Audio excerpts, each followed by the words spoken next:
Good morning, everybody. Today's little video, it's just a quick rundown of our pre-terminated, fully plug-and-play FC RX-7, FD RX-7. We've been selling and building these for over 6 years now. We've had great success with them. We try to make them as modular as possible, as flexible as possible. We try to incorporate multiple breakouts throughout the harness. We try to accommodate multiple ECU brands. This way the harness has enough functionality built into it that you don't have to cut into it, modify things, and it's an easy way to troubleshoot it if there's any kind of problems.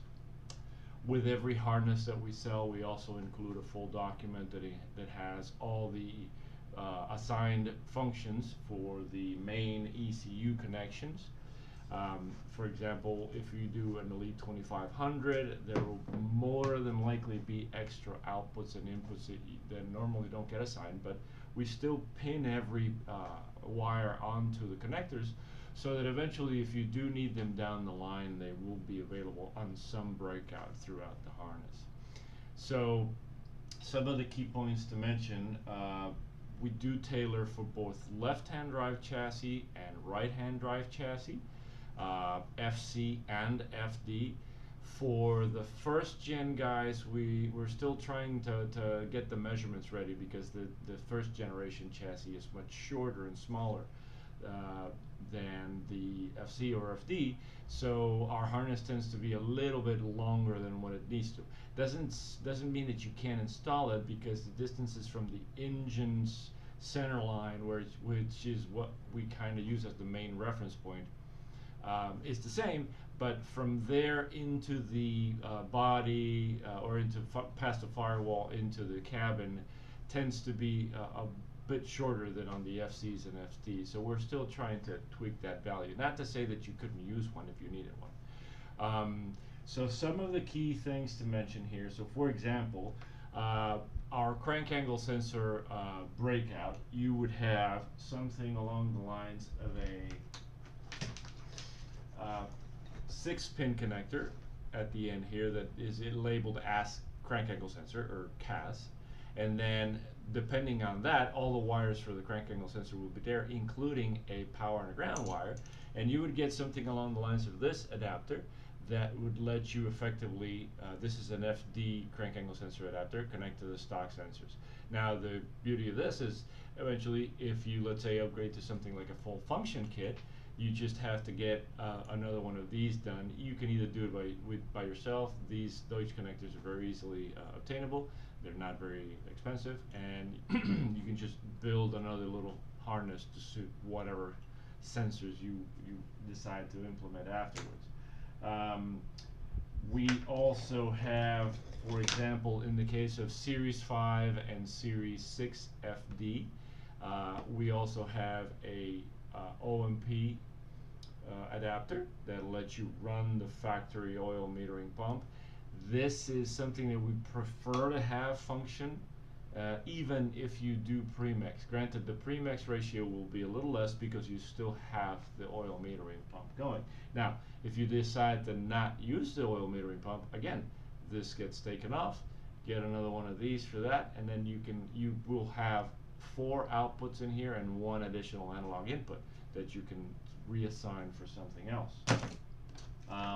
When it comes to the injectors, we have a full breakout with as many injector wires as you could possibly have, and then normally we'd have something like this that would have whatever injector connectors you would be using: Injector Dynamics EV6, Bosch style EV1, or the stocks Denso style connectors. Next along the lines is we have the ignition breakout harness. Now, most of our harness are usually requested with IGN1A coils, either whether it be FuelTech or AEM or Haltech variants. They are all basically the same thing, and you'd get an ignition harness that has all the connectors for the coils. It'll be set up as a breakout. Power will be supplied directly through the coils right in here, and that power will come directly from a fuse and relay box that the harness will be incorporated with, that you can install anywhere along the lines of the cabin. Now, on a typical setup, we'd usually be doing a 13B, but let's say somebody needs a lot of functionality and they request the Elite 2500, for example. Now, the Elite 2500 has 8 ignition outputs and 8 injector outputs. So, okay, what do we do with all those extra all those extra wires? Well, we'll put them on here along with the coils, but then you say, well, you're just running 4 coils. Yeah, exactly. You get an additional pigtail that'll have a power wire and or a couple of power wires and the ignition outputs. The same would be probably in the case of the injectors. We have 4 injectors set up on this side and then 2 more outputs that are left over for anything else. Now the harness is built. We actually overbuilt a little bit of the power supply lines. We don't like to see any voltage drops, so there's plenty of power supply throughout the harness. That way, let's say you need a 12 volt or a sensor ground or a 5 volt or a power ground somewhere, it would be easily accessible through any of the breakouts. So our fuse and relay box uses the little mini ISO 280 fuses and relays, and we usually include enough circuits to power the injectors and the ECU on one circuit, the harness on another circuit. We like to keep the power supply lines as optimized as possible so we don't get any voltage drop. We're paranoid about voltage drop. We don't want voltage drop anywhere. So we'll have, we also control the AC compressor. There will be a cabin expansion connector that will have tach output, speed input, or in other words, an output for any control inside the cabin that you might need, like I say, a solenoid for the shifter maybe, down for a drag car. We'd have a digital input that'll let you do either some kind of a map switch, or in the case of the Nexus series, you would have the ability to run an analog signal to that digital. If there's spare analog inputs, we would put them in this connector as well. And of course, in the case, for example, of using your factory gauge clusters, both for FC and FD, we do put enough provisions in the harness so that in the FD, for example, your speed sensor will still get back to the dash. The dash will still operate normally.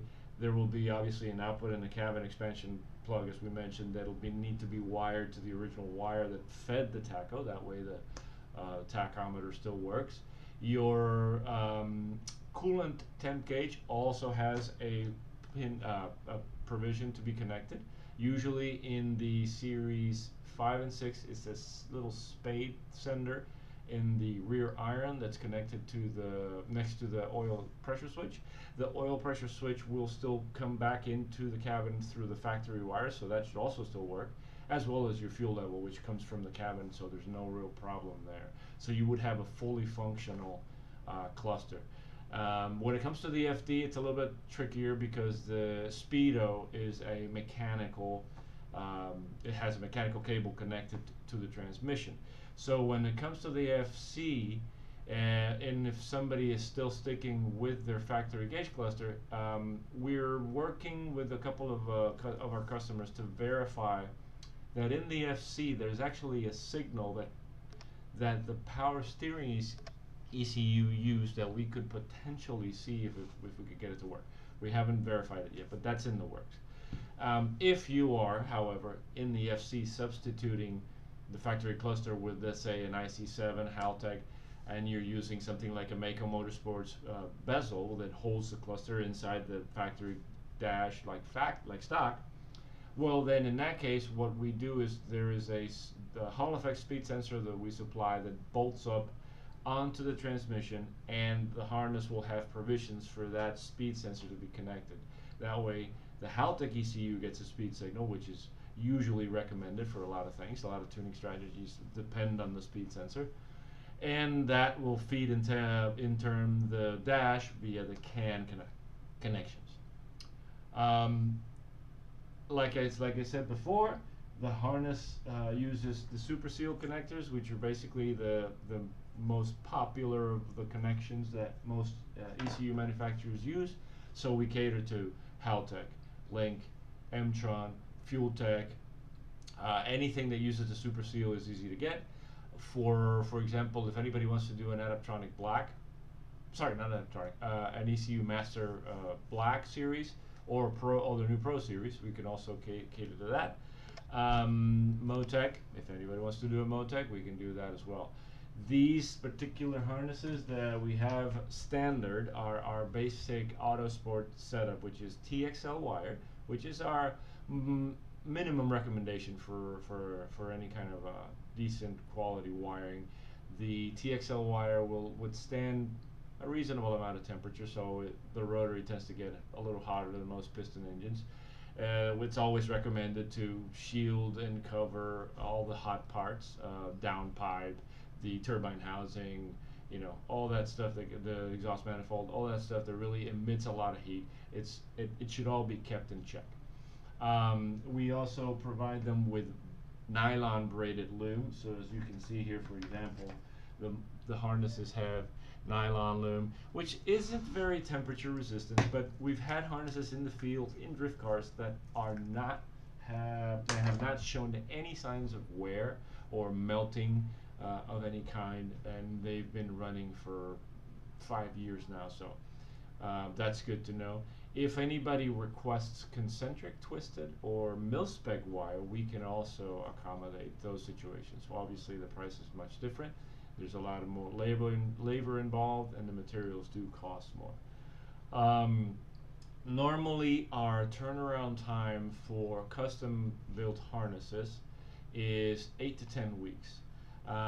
Depending on the queue of customers. We usually try to keep a maximum of 4 to 5 customers at a time. That way we don't overspend the time it takes to build the harnesses, you know, contemplating any unforeseen situations. We might run out of a connector, run out of fuses or relays for the fuse box, and that would prolong delivery time.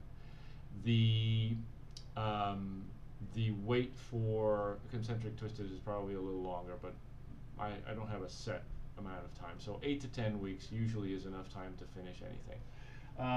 All of our harnesses would be including a factory FC or FD style grommet, which fits exactly into the hole. This is the actual original FD grommet.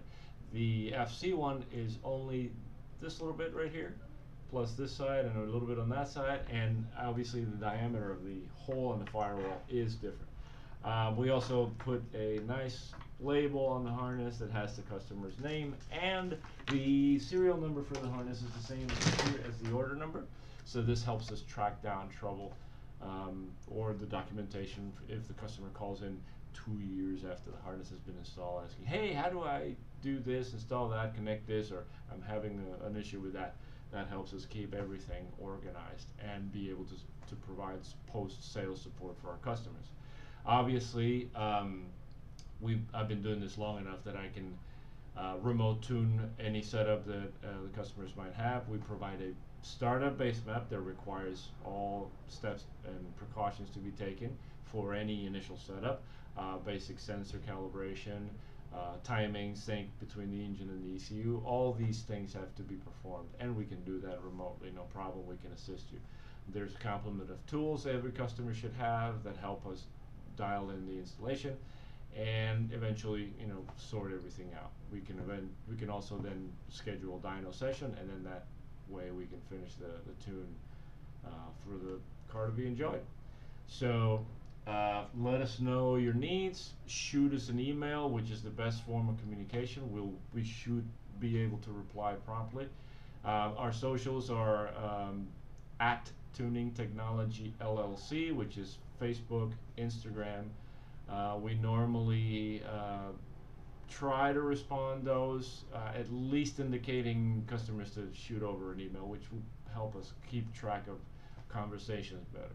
So normally prices are divided into the amount of I/O the ECU has. For example, if we're doing Elite 2500 or Nexus S3 or Nexus R3, the cost of the harness is about $2,000. That has every pin populated, has all the breakouts you will ever need for all the functionality the ECU has, and most of the times nobody uses the entire functionality of the ECU. A lot of the times we do. Mostly we see a lot of the analog inputs being taken up completely. There's 11 outputs in the Nexus S3 and R3. Sorry, there's 11 analog inputs in the Nexus series of ECUs, and usually we end up taking them all. But the S3, the S series and the R series do have the extra few digital inputs, which can be these can double as analog inputs. So that is good there. The 4 outputs of the S2 and Elite 1500 limits that those systems to 2 rotors, or if somebody wants to do a V8 in wasted spark or through a semi-sequential, it's not recommended. It's better to step up to the S3 or R3. But Elite 1500, S2 ECU are roughly around $1,500, and for the single plug ECUs like Elite's 550, 750, FuelTech's 450 series, that harness is about $1,100. Now, the functionality obviously is much limited, and that's where the key differences lie.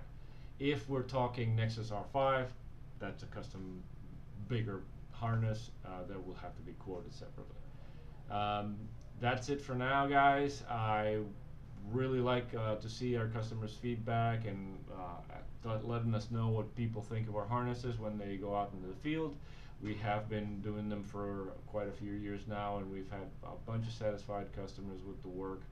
We try to offer post-sale support much further down the line than most people.